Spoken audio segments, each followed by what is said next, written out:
Baguio City Commute Adventure Challenge accepted. Here's how I managed to visit 9 destinations as a DIY traveler all in just one day. First destination is the Igorot Stone Kingdom. From our hotel, I just book a grab going here since wala namang jeep na dumadaan sa pinag-stayan namin. But if you're from a city proper, just take a jeep bound for Longlong and tell the driver to drop you off at the Stone Kingdom. Second stop, the Diplomat Hotel. Just be ready for an uphill walk. We also book a grab because there's no direct jeep going to Diplomat Hotel from Stone Kingdom. Fare around 200 pesos.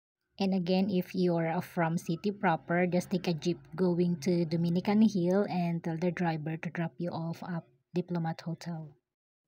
And sa gilid nga, madaming nagtitinda ng mga souvenirs, foods, clothes, and everything. Nakabili nga ako ng earrings. I like it because it's handmade. Let's go to our third destinations. The Mirador Heritage and Eco Park. Walking distance from Diplomat Hotel, pababa naman na yung daan so hindi na siya nakakapagod. Kung gusto niyo naman mag-jeep, may mga jeep bound to Baguio Plaza and tell the driver to drop you off at Mirador Heritage. Hindi na kami nakapagpa-picture sa Torii Gate since that time umuulan and mahaba din yung pila. But sulit naman yung climb since madami namang nice spot to take pictures along the way and chances na din to para mapahinga yung paa.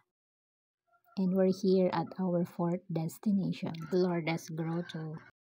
From Mirador Torii Gate, there's a path going down directly to this.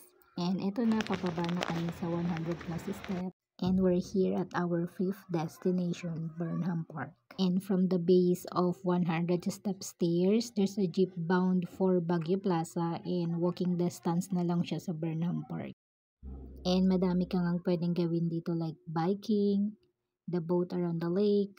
Actually, hindi namin natapos kasi this time, umulan. Actually, 30 minutes nga dapat to eh. But, ayan, biglang lakas ng ulan. Yes, inabutan po kami ng bagyong Nando sa Baguio. Pero syempre, as a lakwetsero person, walang ulan na makakapigil sa amin. And let's go to our sixth destination, the Mines View. From Burnham Park, take a jeep going to Mines View. And pagpasok po nga may mga nagtitinda na ng mga plants. And naawa nga ako dito sa dalawang kabayo kasi umuulan, nandyan pa din sila. And kung nagbabalak ka kayo bumili ng mga pasalubong, mura dito ako nakabili. What the fuck? Charis lang. And let's go to our sixth destinations. Just go back to where the jeepney drop you off, then look for a jeep going to Baguio Plaza and ask the driver if they pass by right park. Grabe ka Baguio, for uphill walk, hagdan, ayan, hinihingal. Buti na lang talaga, lagi akong may dalang inhaler. Dito naman tayo sa ating 8th destination, the mansion. Katabi na lang to ng right park. By appointment pala dito para makapasok sa loob, kaya dito lang kami sa labas ng gate nagpicture. And pagtawid nga ng kalsada, nakita ko tong cute na dog na sa St. Bernard. Grabe, gusto magpa-uwi. Gusto ko din iuwi.